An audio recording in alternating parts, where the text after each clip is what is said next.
नमस्कार, मैं हूं अंकुर और आप देख रहे हैं सत्यहिंदी.com। एक नजर डालते हैं अब तक की सुर्खियों पर।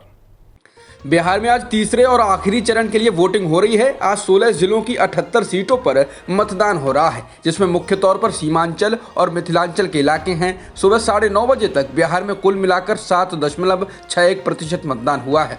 राज्य में ठंड ने दस्तक दे दी है, उसे देखते हुए इसे धीमा मतदान नहीं कहा जा सकता है। तीसरे चरण के मतदान से पहले एलजेपी अध्यक्ष चिराग पासवान ने नीतीश कुमार पर हमला करते हुए कहा कि नीतीश जी अब कभी दोबारा मुख्यमंत्री नहीं बन सकते। चिराग ने उम्मीद जताई कि लोग बदलाव के दौर में बिहार फर्स्ट और बिहारी फर्स्ट संकल्पना से जुड़ रहे हैं। वहीं तेजस्वी यादव ने कहा कि नीतीश जी थक चुके हैं और अब बिहार का नेतृत्व करने में नाकाम हैं।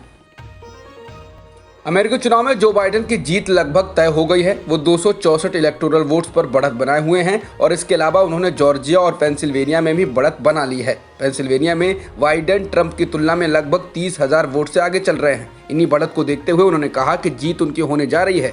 बाइडेन ने कहा कि वो स्पष्ट बहुमत से चुनाव में जीत दर्ज करेंगे क्योंकि पूरा मुल्क उनके साथ है।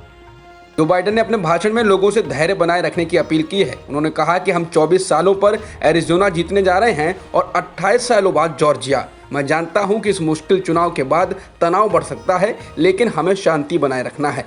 सब्र रखें और प्रक्रिया पूरी होने दें। हम विरोधी हो सकते हैं लेकिन दुश्मन नहीं। भरोसा रखें, हम लोग चुनाव जीतने जा रहे हैं। अमेरिका की सुप्रीम कोर्ट ने कहा है कि पेंसिल्वेनिया में चुनाव के दिन रात 8 बजे के बाद आए वोटों को अलग कर सुरक्षित रखा जाएगा। अगर जरूरत पड़ी तो इन वोटों की अलग से गिनती की जाएगी। ट्रंप की पार्टी रिपब्लिकन पार्टी की एक याचिका पर सुनवाई करते हुए अदालत ने कहा कि ऐसे वोटों को अलग रखा जाए। इस मामले में अमेरिकी अदालत ने पेंसिल्वेनिया के सेक्रेटरी ऑफ स्टेट से शनिवार दोपहर तक जवाब मांगा है। केंद्र सरकार द्वारा रेलवे को बंद किए जाने के बाद पंजाब में बिजली, उर्वरक, कच्चा माल की भारी कमी हो गई है। अकेले होजरी उद्योग में ही 8,500 करोड़ रुपए का नुकसान हो चुका है। बता दें, रेलवे का कहना है कि राज्य में किसान विरोध प्रदर्शन कर रहे हैं, जिससे रेलवे ट्रैक जाम हो गए हैं। इसलिए कोयला समेत बाकी माल लेकर आने वाली गाड़ियां रोक दी गई हैं। लेकिन वहीं पंजाब के सीएम और किसान संगठनों का कहना है कि वो माल गाड़ियों के ट्रैक को खाली कर चुके हैं। केंद्र सरकार जानबूझकर ट्रेनें नहीं चला रही है। बता दें, पंजाब में कोयला नहीं पहुंचने से बड़ी संख्या में पावर प्लांट बंद हो चुके हैं। पंजाब में भारी पावर कट की आशंका है। 2 साध्वियों से दुष्कर्म और पत्रकार रामचंद्र छत्रपति की हत्या मामले में रोहतक की सुनारिया जेल में बंद डेरा सच्चा सौदा प्रमुख गुरमीत राम रहीम को गुपचुप तरीके से 1 दिन की पैरोल मिली। द टाइम्स ऑफ इंडिया की एक रिपोर्ट के मुताबिक राम रहीम को पैरोल बीजेपी के शीर्ष नेताओं के निर्देश के बाद दी गई थी। ये पैरोल 24 अक्टूबर को दी गई थी। रिपोर्ट में कहा गया है कि राम रहीम को अपनी बीमार मां से मिलने के लिए 1 दिन की पैरोल मिली। रिपोर्ट के मुताबिक इस बारे में सिर्फ मुख्यमंत्री मनोहर लाल खट्टर और हरियाणा सरकार के कुछ वरिष्ठ अधिकारियों को ही जानकारी थी।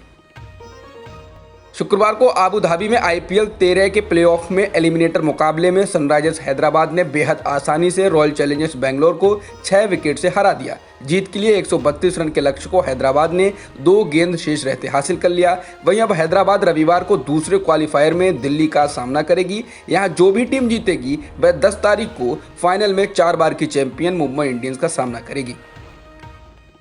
बेंगलुरु की हार के बाद पूर्व भारतीय ओपनर गौतम गंभीर ने कहा कि यह बेंगलोर के लिए वक्त है कि वह कप्तानी के लिए विराट कोहली से आगे सोचे। उन्होंने कहा, यदि वह बेंगलोर टीम के मैनेजमेंट में होते तो कोहली को कप्तानी से हटा देते। कोहली ने 2013 में इस टीम की कप्तानी संभाली, लेकिन तब से अब तक 8 सीजन में केवल 3 बार ही टीम प्लेऑफ तक पहुंच सकी है। देश भर में एक दिन में 50,356 कोरोना के नए मामले सामने आए हैं। इसके साथ ही देश भर में कुल संक्रमितों की संख्या बढ़कर 84,62,000 के पार हो गई है। इसके साथ ही पिछले 24 घंटों में 53,920 मरीज ठीक भी हुए हैं, जबकि 577 मरीजों की मौत हुई है। अब तक देश भर में कुल 78,19,886 कोरोना मरीज ठीक हो चुके हैं। फिलहाल एक्टिव मामले 5,16,000 से ज्यादा हैं। भारत में एक दिन में 11,13,000 से अधिक सैंपल्स की टेस्टिंग की गई है, जिससे देश में कुल टेस्टिंग का आंकड़ा 11,65,42,000 के पार हो गया है। अब तक की खबरों में इतना ही। बाकी खबरों के लिए बने रहिए सत्यहिंदी.com के साथ।